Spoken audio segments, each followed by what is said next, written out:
Good morning વિદ્યાર્થી મિત્રો. ધોરણ 11 સાયન્સ એમાં ચેપ્ટર નંબર 13 પ્રકાશ સંશ્લેષણનો આપણે અભ્યાસ કરતા હતા. પ્રકાશ સંશ્લેષણની પ્રક્રિયાની અંદર આપણે પ્રકાશ તબક્કો પૂરો કર્યો અને પ્રકાશ તબક્કામાં આપણે ભણ્યા પાણીનું પ્રકાશ વિઘટન, ચક્રીય ફોટોફોસ્ફરીકરણ અને અચક્રીય ફોટોફોસ્ફરીકરણ. આ બધી પ્રક્રિયાના અંતે નિપજ તરીકે આપણને શું મળ્યું? એટીપી અને NADPH2. શરૂઆતમાં આપણે ભણ્યા હતા કે પ્રકાશ તબક્કો પૂરો થાય એટલે જેવો પ્રકાશ તબક્કો પૂરો થશે આપણે અંધારક પ્રક્રિયા એટલે કે અંધકાર તબક્કો ભણવાનો આવશે. પ્રકાશ તબક્કો પૂરો થાય એટલે આપણે કયો તબક્કો ભણીશું? તો આપણે ભણીશું અંધકાર તબક્કો. હવે અંધકાર તબક્કો બે પ્રકાર થાય, યા તો C3 પથ સ્વરૂપે થાય અથવા C4 પથ. મેં તમને આગળ સમજાવ્યું. તો આજે આપણે અંધકાર તબક્કો જે ભણીએ છીએ એમાં આપણે C3 પથ ભણીએ. કેટલીક વનસ્પતિમાં અંધકાર તબક્કો C3 પથ દ્વારા થાય તો કેટલીક વનસ્પતિમાં અંધકાર તબક્કો C4 પથ દ્વારા થાય. સિમ્પલ. તો આજે આપણે C3 પથ ભણીએ. આવતીકાલે આપણે એટલે કે આવતા લેક્ચરમાં આપણે C4 પથ જે છે એનો અભ્યાસ કરીશું. તો જુઓ, પ્રકાશ તબક્કામાં આપણને એટીપી અને NADPH2 મળી ગયા, પણ આપણને નિપજ તરીકે ગ્લુકોઝ જોઈએ છે, કારણ કે પ્રકાશ સંશ્લેષણની અંતિમ નિપજ કઈ છે? તો ગ્લુકોઝ છે. તો ગ્લુકોઝ લાવવા માટે અંધકાર તબક્કો અગત્યનો છે. એ અંધકાર તબક્કામાં યા તો C3 પથ હોઈ શકે અથવા તો C4 પથ. જેવી વનસ્પતિ, જેમ કે મેં તમને આગળ કહેલું છે કે દ્વિદળી વનસ્પતિ હોય તેમાં C3 પથ જોવા મળે, એક દળી વનસ્પતિ હોય તો C4 પથ જોવા મળે. તો આજે C3 પથ છે, આપણે પેલા C3 પથનો અભ્યાસ કરીએ, ત્યાર પછી આવતા લેક્ચરમાં C4 પથ જોઈશું. તો જો C3 પથ જે છે, આ C3 પથ સૌથી પહેલા મેલ્વિન કેલ્વિન દ્વારા સમજાવવામાં આવ્યું. C3 પદ જે છે એ આપણને મેલ્વિન કેલ્વિન નામના વૈજ્ઞાનિકોએ સમજાવ્યું. માટે એમના નામ ઉપરથી C3 પદને કેલ્વિન ચક્ર તરીકે પણ ઓળખવામાં આવે છે. C3 પદને આપણે શું કહીએ છીએ? તો C3 પદ જે છે એને કેલ્વિન ચક્ર તરીકે ઓળખવામાં આવે છે. હવે સૌથી પહેલા કેલ્વિન ચક્ર હું તમને મારી રીતે ભણાવીશ. મારી રીતે મતલબ કે એક ચાર્ટ સ્વરૂપે ભણાવીશ. એના પછી બુકની અંદર જે ચક્ર આપ્યું છે એનો આપણે અભ્યાસ કરીશું. ઓકે, શરૂઆતમાં જે ભણીશું એના આધારે કેલ્વિન ચક્રનો કન્સેપ્ટ આપણો ક્લિયર થઈ જશે અને એકવાર કન્સેપ્ટ ક્લિયર થઈ ગયો તો બુકની અંદર આપેલું કેલ્વિન ચક્ર સમજવામાં આપણને ક્યાંય તકલીફ પડશે નહીં. તો ફરીથી આપણે વાત કરીએ છીએ અંધકાર તબક્કાની. એટલે અંધકાર તબક્કામાં આપણે શરૂઆતમાં જે ભણી ગયા હતા એ પ્રમાણે કે અંધકાર તબક્કામાં સૌથી પહેલું તો પ્રકાશ જરૂરી નથી. જ્યારે અંધકાર તબક્કામાં ઉત્સેચકો જે છે એ જરૂરી છે. અને લાસ્ટમાં અંધકાર તબક્કામાં નિપજ તરીકે આપણને ગ્લુકોઝ મળે. બરાબર. હવે અંધકાર તબક્કો શરૂ કરતા પહેલા અહીંયા સાઈડમાં એકવાર હું પ્રકાશ સંશ્લેષણનું સમીકરણ લખી દઉં કે જેથી તમને આગળ તકલીફ નહીં પડે. 6CO2 12H2O it gives C6H12O6 6O2 6H2O. આ પ્રકાશ સંશ્લેષણનું સમીકરણ છે કે જે આપણે આગળ ભણી ગયા. હવે સમજો કે આખો પ્રકાશ તબક્કો આપણે ભણ્યા, પણ આખા પ્રકાશ તબક્કામાં ક્યાંય બી CO2 આવ્યું નહીં. જ્યારે પ્રકાશ સંશ્લેષણનો મુખ્ય પ્રક્રિયા CO2 છે તો CO2 એક્ચ્યુઅલી હવે વપરાશે. કયા તબક્કામાં વપરાશે? તો CO2 અંધકાર તબક્કામાં વપરાશે. તો આપણે જોઈએ અંધકાર તબક્કા તરીકે આપણે C3 પદ ભણીએ છીએ. C3 પદ કેલ્વિન નામના વૈજ્ઞાનિકે સમજાવવા માટે એને આપણે કેલ્વિન ચક્ર બી કહીએ છીએ. હવે સમજો C3 પદ થાય ક્યાં?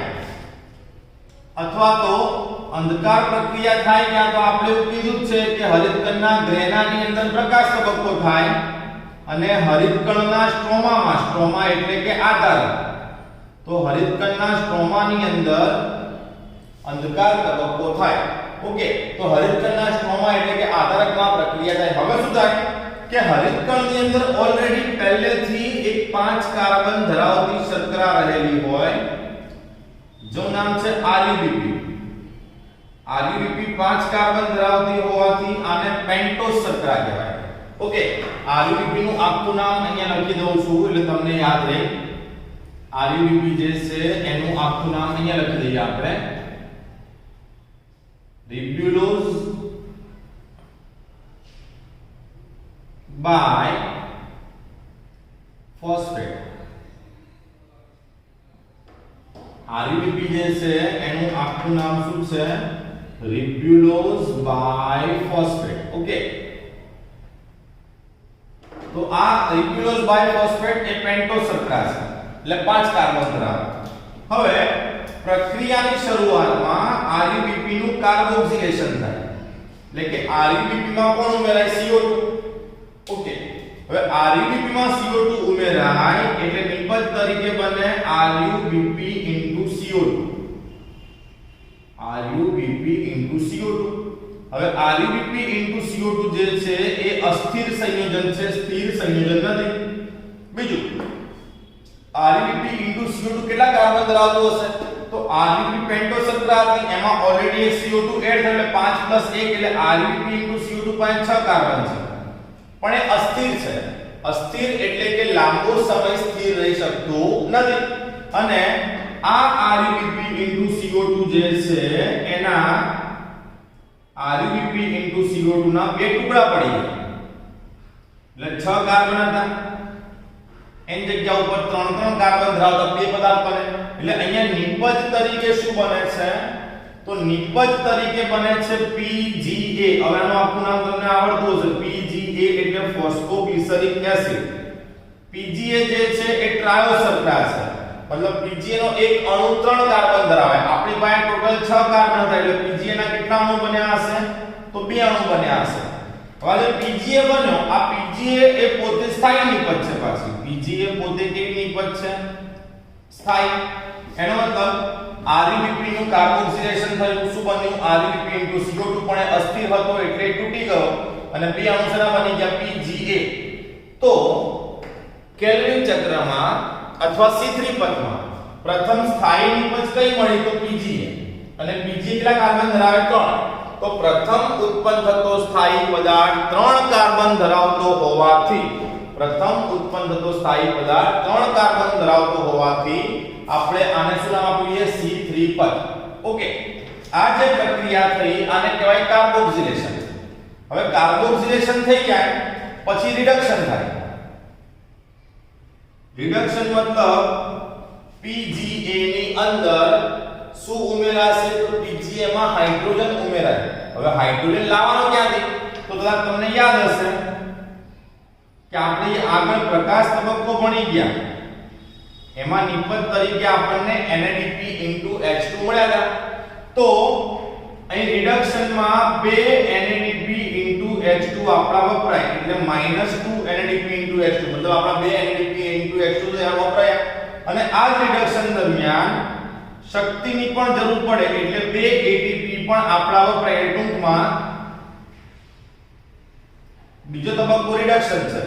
PGA નું રિડક્શન થાય અને PGA નું રિડક્શન થાય એટલે આપણા NADP H2 બે વપરાય, 2 ATP વપરાય અને નિપજ તરીકે PGA નું રિડક્શન થવાથી નિપજ તરીકે આપણને મળે PGAL, જેને આપણે કહીએ છીએ ફોસ્ફોગ્લિસર આલ્ડીહાઇડ. કેટલા અણુ? 2 અણુ. આ પણ કઈ શર્કરા છે? તો આ બી ટ્રાયો શર્કરા છે. ઓકે, હવે સમજો PGAL ના 2 અણુ છે. એક અણુ પાસે 3 કાર્બન, તો 2 અણુ પાસે કેટલા? તો 2 અણુ પાસે ત્યાં 6 કાર્બન. તો 6 કાર્બન માંથી 1 કાર્બન નું સ્થાપન થાય. 6 માંથી કેટલા કાર્બન નું સ્થાપન થાય? 1. હવે જો PGAL ના 2 અણુ જેની પાસે 6 કાર્બન ટોટલ 6 માંથી 1 કાર્બન નું સ્થાપન થયું તો વધ્યા કેટલા? 5 કાર્બન. ઓકે, વધ્યા કેટલા? 5 કાર્બન. તો આ 5 કાર્બન જે છે, આ 5 કાર્બન એ RuBp નું પુનઃ નિર્માણ કરે. RuBp નું શું કરશે? પુનઃ નિર્માણ. કેમ? કારણ કે પ્રક્રિયામાં શરૂઆતમાં RuP હતો, પણ એ RuP આપણે ઉપયોગમાં લઈ લીધો. તો જે ઉપયોગમાં લીધો એ ફરીથી આપણે બનાવી બી આપવો પડશે. એટલે 5 કાર્બન ગયા RuP ના પુનઃનિર્માણમાં. એ દરમિયાન આપણો 1 ATP વપરાય. એ દરમિયાન આપણું શું થાય? 1 ATP વપરાય. આ એક કેલ્વિન ચક્ર બન્યું. 3 તબક્કામાં થયું. જો સમજો, સૌથી પહેલા તો RuBp નું થયું કાર્બોક્સિલેશન. સૌથી પહેલા RuBp નું થયું કાર્બોક્સિલેશન નિપજ તરીકે PGA મળ્યું. પછી એ PGA નું રિડક્શન થયું. શું મળ્યું? PGL માંથી એક કાર્બન નું સ્થાપન થયું અને બાકીના 5 કાર્બન ગયા RuBp ના પુનઃનિર્માણમાં. અહીંયા કે MCQ તમને કહી દઉં, RuBp નું કાર્બોક્સિલેશન કરતો ઉત્સેચક. તો RuBp નું કાર્બોક્સિલેશન કરતા ઉત્સેચક નું નામ છે રુબિસ્કો. ઓકે, RuBp નું કાર્બોક્સિલેશન કરતો ઉત્સેચક કયો છે? રુબિસ્કો. ક્લિયર? હવે સમજો કે આ એકવાર જ્યારે આ પ્રક્રિયા થઈ, આ એક કેલ્વિન ચક્ર બન્યું, બરાબર? એ લખતો જાઉં હું, એક કેલ્વિન ચક્ર.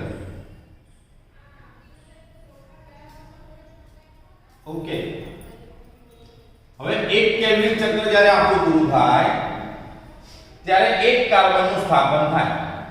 અને એક કાર્બનનું સ્થાપન થયું એટલામાં આપણા ATP કેટલા વપરાયા? તો રિડક્શનમાં 2 અને પુનઃનિર્માણમાં 1. એટલે એક કેલ્વિન ચક્રમાં આપણા 3 ATP અને NADPH કેટલા વપરાયા? તો આપણા 2 NADPH વપરાયા. 2 શું વપરાયા? NADP H2. હવે એક કેલ્વિન ચક્ર જ્યારે ફરે ત્યારે એક કાર્બનનું સ્થાપન થતું હોય તો આપણી પાસે તો કાર્બન ટોટલ 6 હતા.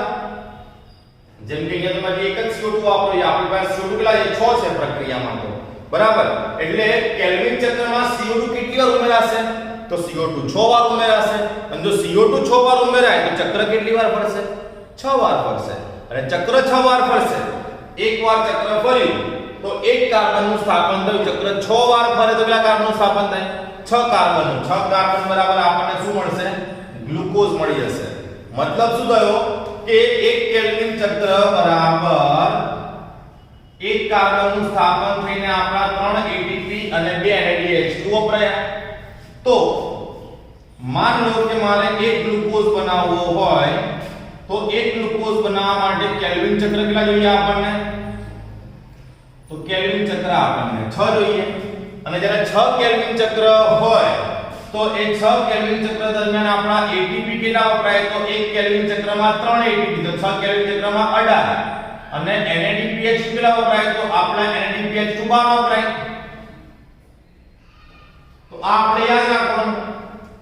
ઓકે, આ કેલ્વિન ચક્ર મેં તમને મારી રીતે સમજાવ્યું છે, બરાબર? હવે બુકમાં કઈ રીતે આપ્યું છે આપણે એ પણ જોઈએ, પણ ફરીથી પહેલા એ જોઈ લઈએ.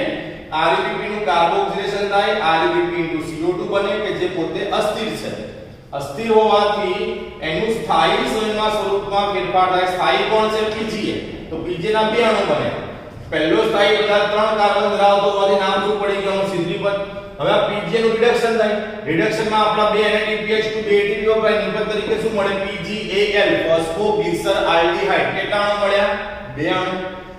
એક PGL પાસે 3 કાર્બન, તો 2 પાસે કેટલા હશે? 6. 6 માંથી એક કાર્બનનું સ્થાપન થાય. બધા કેટલા? 5. આ 5 કાર્બન જે છે એ RuBp ના પુનઃનિર્માણમાં જાય.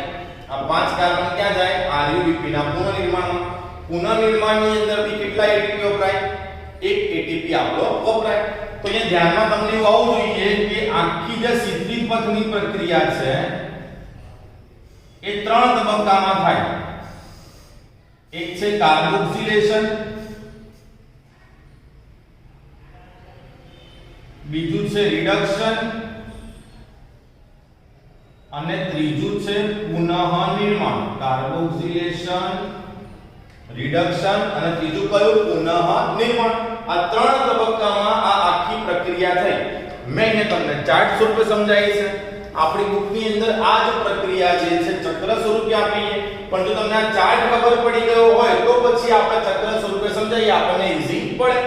બીજું એક એવી યાદ રાખી લો કે જ્યારે આ પ્રક્રિયા આખી એકવાર થઈ તો એક કાર્બનનું સ્થાપન થયું અને એ દરમિયાન આ 1 કેલ્વિન ચક્રમાં આપણા 3 ATP અને 2 NADPH2 વપરાય. અમારે ગ્લુકોઝ બનાવવો હોય તો કાર્બન જોઈએ 6, તો ચક્રમાં કેટલી વાર ભરાય? 6 વાર. ચક્ર 6 વાર ફરે તો 6 કેલ્વિન ચક્ર બરાબર બને એક ગ્લુકોઝ બને. પણ એ દરમિયાન આપણા ATP કેટલા વપરાય? તો 18 અને NADPH કેટલા વપરાય? તો 12. સમજ પડી? તો હવે આ જ કેલ્વિન ચક્ર બુક પ્રમાણે જેમ બુકની અંદર એક ચક્ર સ્વરૂપે આપ્યું છે એ પ્રમાણે હવે આપણે કેલ્વિન ચક્રનો અભ્યાસ કરીએ. એકવાર આનો સ્ક્રીનશોટ લેવો હોય કોઈને તો સ્ક્રીનશોટ લઈ લો. બરાબર, પછી આપણે કેલ્વિન ચક્ર જે છે એ દોરીને સમજાવી દઈએ. તો વિદ્યાર્થી મિત્રો, હવે આપણે બુક પ્રમાણે કેલ્વિન ચક્ર સમજીએ. તો મેં તમને સૌથી પહેલા કેલ્વિન ચક્રનો કન્સેપ્ટ ક્લિયર કરી દીધો. બરાબર, કે કેલ્વિન ચક્ર જે છે, કેલ્વિન ચક્ર કેલ્વિન નામના વૈજ્ઞાનિકે સમજાવ્યું એટલે નામ પડી ગયું એનું કેલ્વિન ચક્ર. ત્યાર પછી પહેલી સ્થાયી નિપજ PGA બની હતી, ફોસ્ફોગ્લિસરિક એસિડ, જે 3 કાર્બન ધરાવે. તો એના આધારે નામ શું પડી ગયું એનું C3 પદ.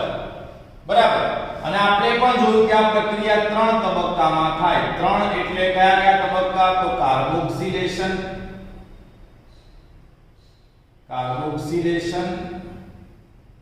then reduction અને ત્રીજો હતો RUBP નું પુનઃ નિર્માણ. RUBP નું પુનઃ નિર્માણ. તો આ 3 તબક્કા બુકની અંદર જે પ્રમાણે આપ્યા છે એ પ્રમાણે ભણીએ તો બુકની અંદર આ વસ્તુ જે છે કેલ્વિન ચક્ર એ આપણે ચક્ર સ્વરૂપે આપેલું છે. કઈ રીતે? તો જો આપણે હમણાં જ ભણ્યા કે પહેલો પ્રક્રિયક કોણ આપણો? તો પહેલો પ્રક્રિયક છે RUBP. હવે પ્રક્રિયાની શરૂઆતમાં RUBP જે છે એ શું થાય? RUBP નું શું થાય? તો એ પહેલા તબક્કામાં આવે. બરાબર, પહેલો તબક્કો જેનું નામ છે કાર્બોક્સિલેશન.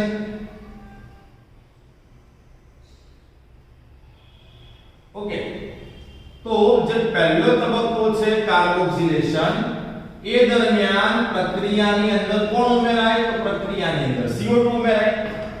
હવે RUBP નું કાર્બોક્સિલેશન થાય તો પહેલો પદાર્થ બને RUBP CO2, પણ એ તો અસ્થિર છે એટલે એને આપણે ગણતરીમાં લઈશું નહીં. તો પછી RUBP નું કાર્બોક્સિલેશન થઈને પહેલો સ્થાયી પદાર્થ કયો બને? તો RUBP નું કાર્બોક્સિલેશન થવાથી જે પહેલો સ્થાયી પદાર્થ બને એ PGA છે. પહેલો જે સ્થાયી પદાર્થ બને એ કોણ છે? PGA. બરાબર, તમને બુકમાં નામ 3PGA આપ્યું છે તો આપણે 3PGA કહી દઈએ. 3PGA એટલે ફોસ્ફોગ્લિસરિક એસિડ. ક્લિયર? હવે સમજો RUBP પોતે કઈ શર્કરા છે? તો 5 કાર્બન ધરાવતી પેન્ટોઝ શર્કરા, એમાં એક CO2 એડ એટલે 5 ને 1 6. હવે PGA એ તો પોતે ટ્રાવેલ્સ શર્કરા છે, મતલબ 3 કાર્બન ધરાવે. તો PGA ના અણુ કેટલા હશે? તો PGA ના અણુ આપણને 2 મળશે. સિમ્પલ. તો RUBP નું થયું કાર્બોક્સિલેશન, શું મળ્યું? PGA. હવે કાર્બોક્સિલેશન પછી શું થાય? તો રિડક્શન. એટલે બીજો તબક્કો. બીજા તબક્કાની અંદર બીજા તબક્કાની અંદર RUBP જે છે એનું રિડક્શન થાય. એટલે તબક્કો નંબર 2, જેને આપણે કહી દઈએ રિડક્શન તબક્કો. ઓકે, હવે આ રિડક્શન તબક્કામાં આપણે ભણ્યા હતા કે આપણા શું વપરાય? ATP અને NADPH2. કેટલા ATP વપરાય? 2 ATP. અને NADPH2 કેટલા વપરાય? તો 2 NADP H2. 2 ATP ફેરવાશે 2 ADP માં અને 2 NADPH2 કન્વર્ટ થશે 2 NADP માં. ઓકે, અને રિડક્શન થવાથી રિડક્શનના અંતે નિપજ તરીકે આપણને મળશે PgAl, જેને આપણે કહીએ છીએ ફોસ્ફોગ્લિસર આલ્ડીહાઇડ. આ પણ ટ્રાયોસ શર્કરા છે. આનાથી કેટલા અણુ મળશે? 2 અણુ. હવે સમજો બુકની અંદર PgAl લખીને નથી આપ્યું. જ્યારે રિડક્શન થાય તો જે નિપજ મળે એમાં બુકમાં PgAl નહીં લખ્યું, બુકમાં શું લખ્યું? Triose phosphate. તો જો 3 કાર્બન ધરાવતી શર્કરા છે એટલે ટ્રાયોસ કહેવાય અને એનું નામ છે ફોસ્ફોગ્લિસર આલ્ડીહાઇડ, મતલબ ફોસ્ફરસ હાજર છે એટલે તમે ટ્રાયોસ ફોસ્ફેટ પણ કહી શકો. હવે PgAl 3 કાર્બન ધરાવતી શર્કરા, એના 2 અણુ છે એટલે 3 × 6, ટોટલ કેટલા કાર્બન છે? 6. આ 6 માંથી 1 કાર્બન નું સ્થાપન થાય. ટોટલ 6 કાર્બન માંથી કેટલા કાર્બન સ્થાપન થાય? 1 કાર્બન જે છે એનું સ્થાપન થાય. તો બાકીના 5 કાર્બન ક્યાં જાય? તો બાકીના 5 કાર્બન જે છે એ ત્રીજા એટલે કે છેલ્લા તબક્કામાં આવે, જેનું નામ છે RuBP નું પુનઃનિર્માણ. શું નામ છે એનું? RuBP નું પુનઃનિર્માણ. એટલે કે અંતિમ તબક્કામાં RuBP જે છે એનું પુનઃનિર્માણ થાય અને આપણને ફરીથી કોણ મળી જાય? RuBP. એ દરમિયાન આપણો ATP નો એક અણુ વપરાય કે જે ADP માં ફેરવાય.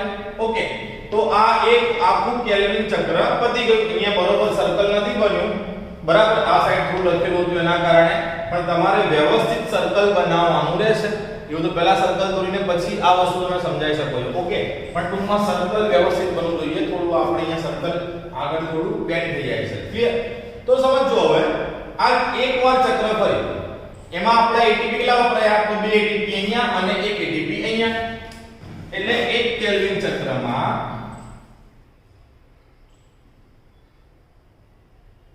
ટોટલ 3 ATP વપરાય અને 2 શું વપરાય? તો 2 NADP * H2 વપરાય. ત્યારે જઈને કેટલા કાર્બનનું સ્થાપન થાય? 1. પણ બુકની અંદર જે કેલ્વિન ચક્ર આપ્યું છે એમાં અહીંયા એક કાર્બનની જગ્યા પર એમણે સીધું સુક્રોઝ અથવા તો સ્ટાર્ચ આ શબ્દ પ્રયોગ કર્યો છે. તો નિપજ તરીકે સીધું સ્ટાર્ચ મળે જ નહીં, કારણ કે આ એક કેલ્વિન ચક્ર છે તો એક જ કાર્બનનું સ્થાપન થાય. જ્યારે કેલ્વિન ચક્ર 6 વાર ફરે ત્યારે ગ્લુકોઝ બને અને ગ્લુકોઝનું રૂપાંતરણ સ્ટાર્ચમાં થાય. એટલે બુકની અંદર ભૂલ શું કરી છે કે એમણે સીધી અંતિમ નિપજ આપી. 6 કેલ્વિન ચક્ર એક સાથે ગણીને અંતિમ નિપજ તરીકે સ્ટાર્ચ આપ્યું છે, બરાબર. તો બુકનો જે ચાર્ટ છે એને આપણે માનીએ રાખીએ છીએ. અહીંયા આપણે સુક્રોઝ અને સ્ટાર્ચ જ લખીશું, પણ મેં તમને સમજાવ્યું કે એક્ઝેક્ટલી અહીંયા સુક્રોઝ અને સ્ટાર્ચ હાલ નથી બન્યું. ચક્ર જ્યારે 6 વાર ફરશે પછી સ્ટાર્ચનું નિર્માણ થશે. હવે એના આધારે મને ખબર પડી કે એક કેલ્વિન ચક્ર ફરે તો એક કાર્બનનું સ્થાપન થાય. માન લો કે મારે ગ્લુકોઝ બનાવવો હોય તો એક ગ્લુકોઝ બરાબર કેટલા કેલ્વિન ચક્ર? તો એક ગ્લુકોઝ બરાબર 6 કેલ્વિન ચક્ર. હવે જો એક ગ્લુકોઝમાં 6 કેલ્વિન ચક્ર જોઈએ તો આપણને એમ કે એક ગ્લુકોઝ બનાવવા માટે કેલ્વિન ચક્રમાં ATP કેટલા વપરાય? તો ATP વપરાશે 18 અને NADP કેટલા વપરાય? તો NADP H2 વપરાશે 12. ઓકે, આ આપણો C3 પદ એટલે કે કેલ્વિન ચક્ર જે છે એ સંપૂર્ણ પૂરું થયું. કેલ્વિન ચક્ર સમજાવવા માટે કેલ્વિન નામના વૈજ્ઞાનિકને નોબેલ પુરસ્કાર પણ આપવામાં આવ્યું હતું. નોબેલ પુરસ્કાર તમે જાણતા હશો, બહુ જાણીતું એવું ઇનામ છે જે માનવ જીવન માટે જરૂરી શોધખોળો હોય એવી શોધખોળ કરનારા વૈજ્ઞાનિકોને આપવામાં આવે છે. તો કેલ્વિન જે છે એને પણ નોબેલ પ્રાઇઝ આપવામાં આવ્યો હતો. તો સૌથી પહેલા મેં તમને પ્રક્રિયા જે છે એક ચાર્ટ સ્વરૂપે સમજાવી એટલે કન્સેપ્ટ ક્લિયર થાય. પરીક્ષામાં પૂછાય તો ચાર્ટ નહીં દોરવાનું, પરીક્ષામાં પૂછાય તો આપણે ચક્ર જ દોરવાનું છે. પણ એ ચાર્ટ જો તમને આવડતો હશે તો કન્સેપ્ટ ક્લિયર થઈ જશે. અને કન્સેપ્ટ જો ક્લિયર થઈ ગયો, કન્સેપ્ટ એકવાર ક્લિયર થઈ ગયો તો કેલ્વિન ચક્ર જે છે એ પણ સરળતાથી આવડી જશે. તો આજના લેક્ચરમાં આપણે અહીંયા સુધી રાખીએ છીએ. આવતા લેક્ચરમાં આપણે C4 પદ, આજે C3 પદ પૂરું કર્યું, આવતા લેક્ચરમાં આપણે C4 પદનો અભ્યાસ કરીશું.